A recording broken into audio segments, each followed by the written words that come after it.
777. Yeah, man. Let's get into that. Let's get into it.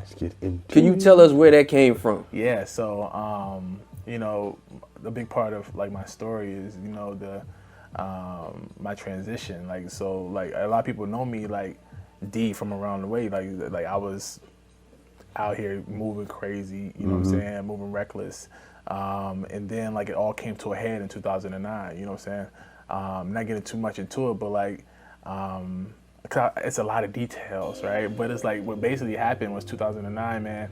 I was moving so reckless out here, dog. Like everything started falling apart. Like I had a shorty for like 3 years. She just found out I was cheating on her with like multiple females. Like I'm telling you, this all happened in a matter of months, right? So like everything fell apart. Like I was literally living with her. That fell apart because I had another girl here, another girl here, you know, just out here moving crazy. I had lost my job. I didn't have no money to re-up because I had to live off of the shit I had. And then, you know, my car broke down. Like, you know, it was a BS Ford Taurus I got from the auction. I had a Contour. And the moment I got it, oh my gosh, dog. I think about it now. We can laugh at it now. We can laugh at it now. The moment I got it, it was like, yeah, this ain't gonna last long. So I rode it for a few months, and it went for way longer than I thought it was gonna go. But that broke down fully. You know, so I was at rock bottom, dog. And I do want to share this part of the story because, like, it was really significant. It was like once I found out that my shorty found out what had happened and she wasn't feeling me, I tried to go over her house one time and she was like, "Nah, you ain't coming in. We done." Da da da da da. And she was living over College Park at the time. And, you know, College Park had like the little shuttle service they had. And so I was like, I'm at the joint waiting for the shuttle. I'm at the front office waiting for the shuttle. I get on the shuttle. And I'm just sitting back and I'm like literally like numb, like, yo, what am I gonna do? Like, it got so bad, dog. On that ride, I was like, I wasn't even to Fry Springs yet on the shuttle. And immediately I was thinking like, yo, I don't wanna be here no more. Like, it was really bad, it was really bad. So I was like, man, I don't wanna be here no more. And when I thought that thought, immediately I was like, I need to get some help, right? So I got off the shuttle at the hospital at UVA. And a lot of people don't know this story. This is my first time really talking about it. But I got off the shuttle at UVA, and I walked up into the ER, and I told the person at the desk, like, I'm having suicidal thoughts. And that's the first time in my life I ever had that. And she was like, immediately she went to get the officers, the doctors. They pulled me to the back. And they took me back to the back. Officer sat, while she's doing all my intake stuff, officer sat right there, made sure I wasn't leaving. They took me to a back room, and they walked me in the back room. They put an officer by my door, closed the door. Doctor come in, doctor's like, I need to take you off all your clothes. We're gonna admit you. So we got some medicine coming for you, but you're gonna be here for a while. So, we have to take all your stuff, all your belongings. We need you to change your clothes. But this is the crazy thing, dog. Again, I was brought up in church, right? And I had a sense of like religion, but I didn't have no relationship. I had a sense of like, yeah, it's a God, but I don't know. Like, I don't know. I'm out here moving crazy, But in that moment, man, right when the doctor left out, something, and I know it's God, but God spoke to me. He was like, this isn't it. You need to get up out of here. And I was like, I thought to myself, like, get up out of here. I was like, no, I need to be here. He was like, no, you need to leave now.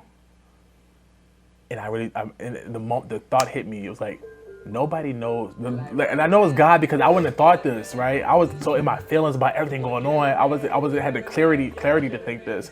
But the thought hit me, I know it's God was telling me, it's like, nobody knows who's in this room.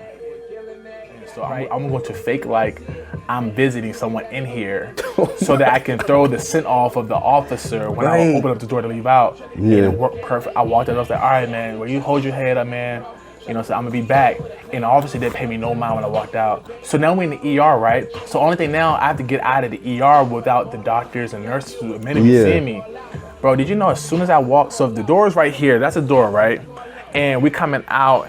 And in the ER, they have that long, joint where the nurses be at sitting and doing stuff. Right. The exit is right on the side of that. Right.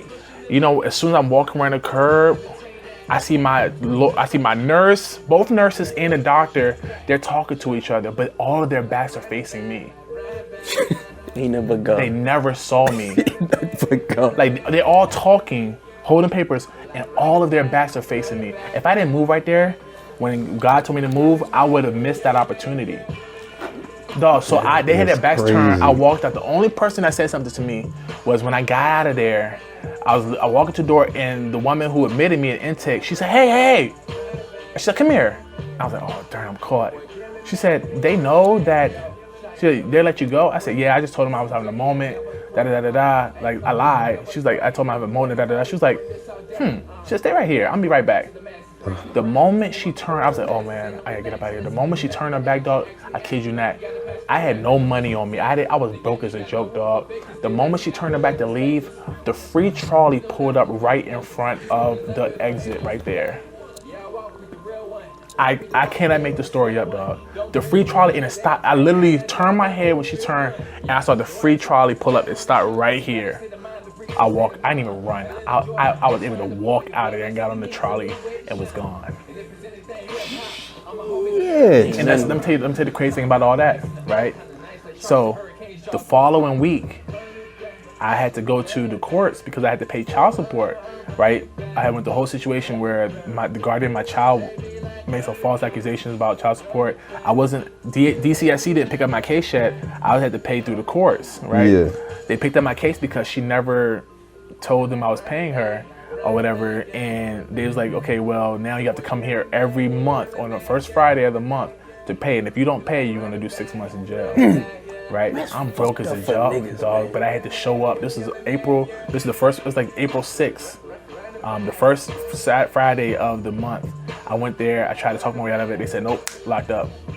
So they threw me, they locked me up. I was supposed to serve 3 months. 3 days into that bid, I get served my indictments. I'm trying to get my people my mom trying to get a loan to help me get out so I could pay, it's like $1,200 something to get out. She was working on a loan and to me to get out, and they hit me with my indictments. Denied all bonds. I had to sit there the whole time. From the time I was locked up until the time I was sentenced was 19 months. I spent at ACRJ. Damn. Ooh. No, I actually spent more than that. I spent 20 months there because DOC came a month later after I was sentenced. Spent 19 months at ACRJ, and then I did the rest of my time in Powhatan, and then I did 10 months down the road at Lunenburg in Victoria, Virginia. Shit. So 777 comes from that experience, right, of being locked up, because once them doors closed on that child support situation, and I thought I was like, man, I got to sit for 3 months. My life was already at rock bottom. Yeah. I'm just now settled in where I can't do anything about it now. Well, being at jail. And I said to myself that night, man, I said, this ain't it. I said, I can't keep living like this, dog. Like, I got a 2-year-old. I have nothing going for me right now. I need help. And that's the time, man, when I, settled in. I gave my life to God that night, man. I was like, man, God, I need some help. Like, I don't know what this looks like with us. I don't know my past, everything, but I need some help, man. And that's when my journey with my faith began, when I was locked up 2 days into my bed. Let me get in there a little bit. Yeah. All right, so this happened in like what, 2009? You said 2009, April 2009. And we already know 2008, 2009, 2010 was some fucked up years as far as the recession, right? Yeah. Hard to find a job. It was crazy, dog. You know what I'm saying? Everybody was struggling. I was struggling. He was struggling. Ain't had no job. For like a year and a half, son. All day. The crazy thing is with your story is, you probably didn't like that she did that, but if she didn't do that, you probably would have been out. Hurt. You probably would have been out homeless, robbing niggas. Yeah. Killing. You know what I'm saying? Doing what you got to do to get that bag. Yeah, I was already doing it. You know what I'm saying? Running from, because your indictment was coming out in 3 days. Yeah, they was coming. You would have added some more motherfucking charges, that shit. You know what I'm saying? Right. Just trying to keep your head up. My indictments were 2007, dog. Damn. Oh yeah, so you was already. Oh, they was putting that shit together. Yeah, that was in 2007. So like again, when I made that decision, man, to settle my life down, man, I started doing a lot. Like I was never into books. I was never into like studying. Like you guys, anybody who did bid with me at any point in time, and I bidded with everybody from that time. Anybody you think I was locked up in that time, like Coach, Big Man, John B, you know, all of them. I was murdered. I was bidding with everybody. You know what I'm saying? Yeah. Everybody knew like, oh, D changed it up. Like he ain't the same D. You know what I'm saying? Every time you saw me, I had my Bible. I had some books. I just was filling myself with knowledge and wisdom. I said I got to go out here different than where I came in. You know, and you know, 7 comes from like I did it to the moment I was locked up to the moment I got out. I did exactly 777 days. Dang. You know what I'm saying? Lucky numbers. Yeah. So that's why I tilt my head on like I always say like in His timing. Like when I tell myself something, I always say in His timing because that was God's perfect time. Like I got out exactly the time. I spent exactly the time I needed to spend in there for me to come out. You know, so with a different perspective and a different worldview. So that's why I pay homage to. I use my brand. Everything I try to do, it comes from that time. Everything was birthed in that time for me. Like that's the time where I died. The old me died, and the new man was born. So I like everything started. The person you see now started in 2009. You know, And you got out with. I got out May 17th of 2011. Okay, that's when we. That's about the time we was in Barracks West. Mm-hmm. I noticed that too. I noticed that after not seeing you for a while, and then you know like social media presence, this and the third, and I was looking at you like this is a different D. Yeah. You know, what I'm saying? I didn't know what it was. I didn't know what you had been through, but I can feel it. I can feel it wasn't the same person that I knew. Definitely, and that was a big thing for me, man. When I came home, I went through these spells where I was super ultra religious, like I was like legalistic to a point, and you know I through just years of it just really trying to like figure it out, man. Like ups and downs and stepping away from it and coming back to it, and just like man. It ain't that like it's really not that complicated. I think people take spirituality and make it a whole thing that it shouldn't be. Right. Yeah. Like I believe like no matter how super religious you are or how super religious you're not, none of that matters. Like the only thing that matters is love, right, and faith, right. Like and if you establish that, like if you think about it, not get into like theology or nothing like that, but like Christianity is